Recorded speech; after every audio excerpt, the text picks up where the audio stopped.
double team, triple teams. Give him a damn MVP. Yeah, that's what we like to hear.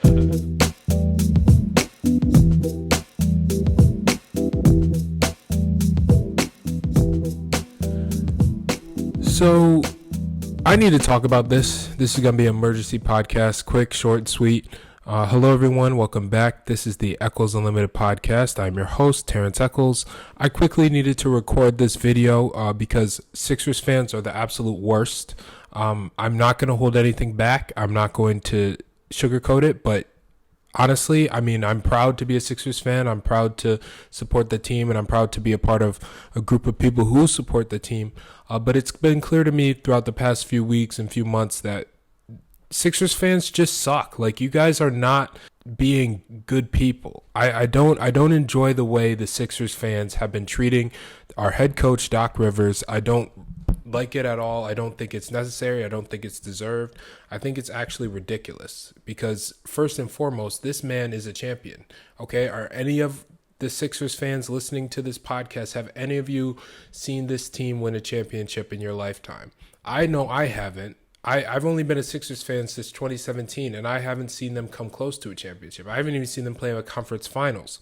So the fact that you guys are coming at this man who's a champion, one of the winningest, most successful coaches in NBA history, is just terrible. And I'm here to, talk about a few things that hopefully help you guys realize that the Doc slander is not worth it, is not deserved, it is not needed. Like, please leave this man alone. Let this man coach this team. Please support him. Treat him the best you can. I'm not saying you have to like him. I'm just saying you have to support him, because if you support the team, you have to support the head coach. It doesn't matter. Just like with Ben Simmons. When Ben Simmons is on the roster, you have to support Ben Simmons. He's on the team. You can't just treat people differently based on how you feel about them in an environment where you are the fan, you are a supporter, you are here to support through the good and the bad. You don't see people in other professions and other industries and other ways of life, just picking and choosing who they want to support and who they don't. Now, if it comes time for acquisition to happen, and you have to pick a team, like if a player's deciding to come to Sixers and you're like, nah, I don't think he'd be a good fit, I don't want him on the team. But when that player joins the team, you support that player. I don't get why people feel the need to be so rude and so disrespectful to people who have worked their lives in the sport, who have no more than you, have played the sport, have played at the highest of levels, and you're just disrespectful. Like, I don't understand. That's why you see so many more players now these days just clapping back at fans who just think they can run their mouths and say things that just aren't appropriate. Start treating these guys with some respect. Like, they're athletes. They're putting their lives on the line. They're putting their bodies on the line. These coaches spend hours upon hours dissecting film, developing game plan, thinking of strategy, while you just turn on a game for 2 hours a week and after the game you just tweet, Doc Rivers sucks. How much sense does that make? This man puts in, out of a 24-hour day, this man puts in 12 to 15 hours a day into helping this team succeed. And you want to tweet after the game that he sucks. He spent 25 years plus coaching. He's been around the NBA for decades. Show him some respect. This is terrible. Okay, let me get into some of my main points about why you guys are just being ridiculous about this. And it's really gotten me, it's frustrating me. And not many things frustrate me. I tend to be a more even-keeled person, but this is just terrible. So, first and foremost, let's look at the Sixers record the past two seasons. Last season, they were 49-23 in the shortened season, and they were the number one seed in the East. They had two All-Stars, and Tobias Harris, who should have been an All-Star, and they had an emerging rookie in Tyrese Maxey. They had good role players in Danny Green, Seth Curry, Dwight Howard, and others. Like, they had a decent team. That team should have competed for a championship. They failed to meet expectations. Ben Simmons didn't play as well as he needed to when the game was on the line. Matisse Thybulle had a bad foul at the end of Game 7 of the Eastern Conference semis against the Hawks. That series shouldn't have went 7 games. You're up 10 points with 3 minutes left in game 5. Yeah, in game 5.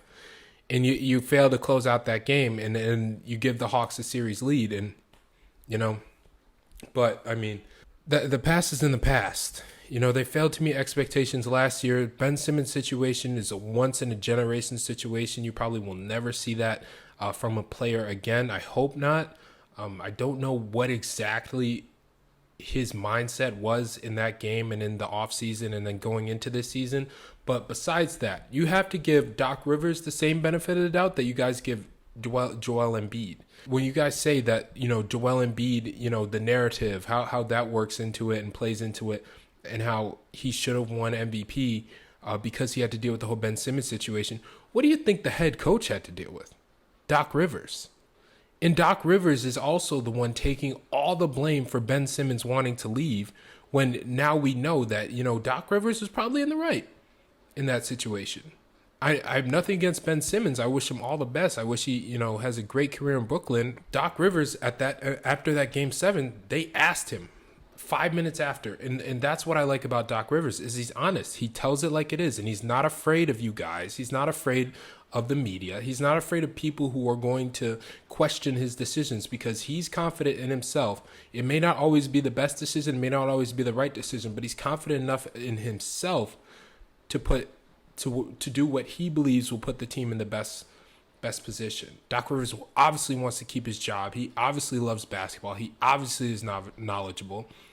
So to be so disrespectful about, the different things that he does and to question every move is just terrible. So, yeah, I mean, last year, 1 seed.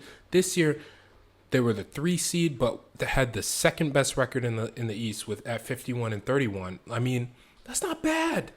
That's not bad. Especially because you have teams in the East that have rosters, like the Heat's roster is as deep as ever. They have 6 or 7 wings on the Heat roster that can start for an NBA team. 6 or 7 of them.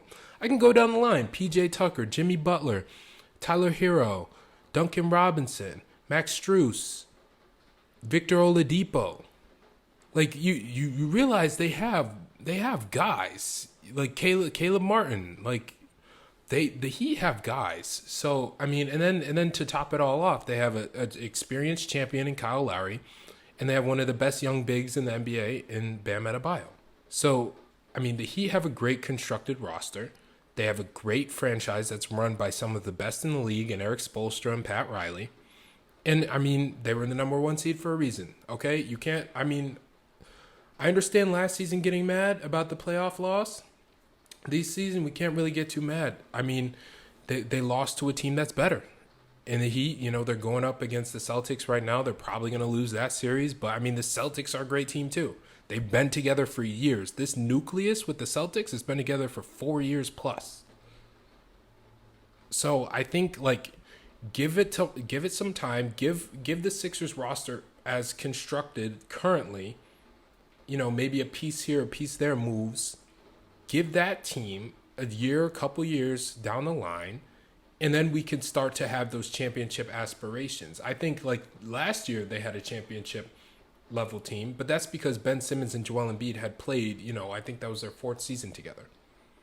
But now you have to give James Harden and Joel Embiid some time to gel. Tyrese Maxey is now in the mix.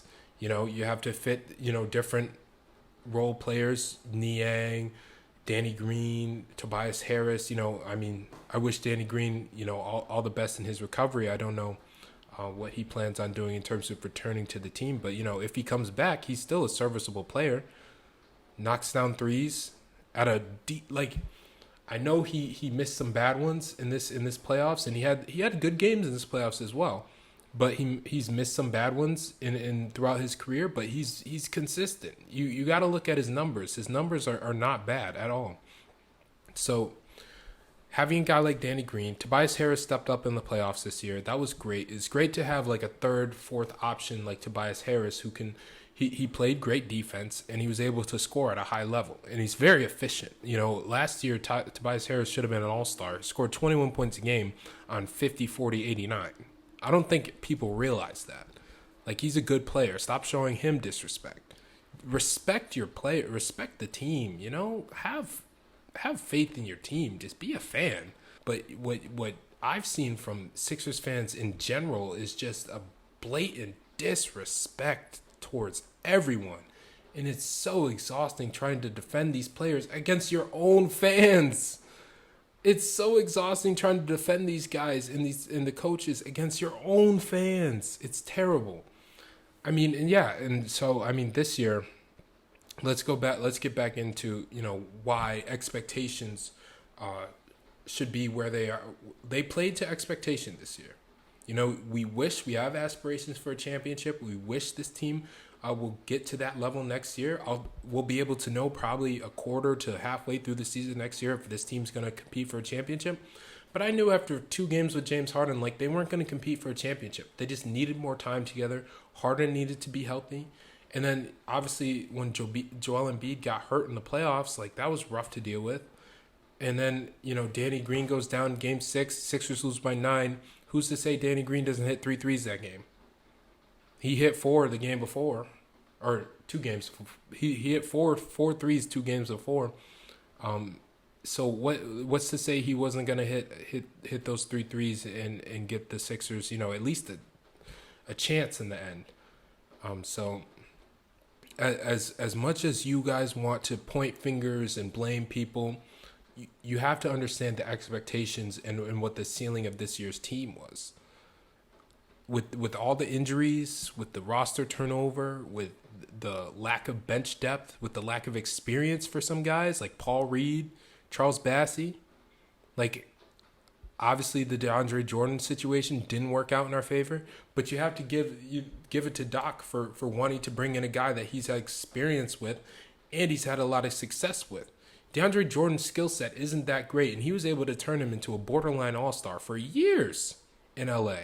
The way DeAndre Jordan played in LA is not the same guy he was in Philly. And, that experiment didn't work out. But that doesn't mean we have to crucify Doc Rivers for that and bully him.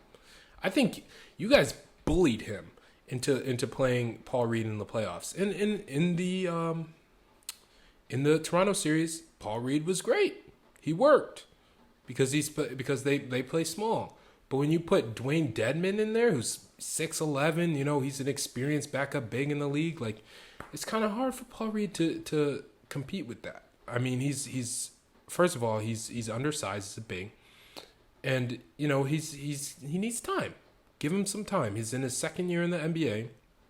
Give him some time. I think he's gonna be a great backup big as we move forward. Maybe slide him over to the 4. Continues to develop that jump shot. He's a decent jump shooter for a big man.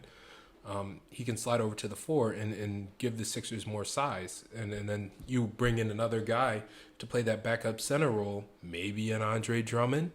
He was great when he was here.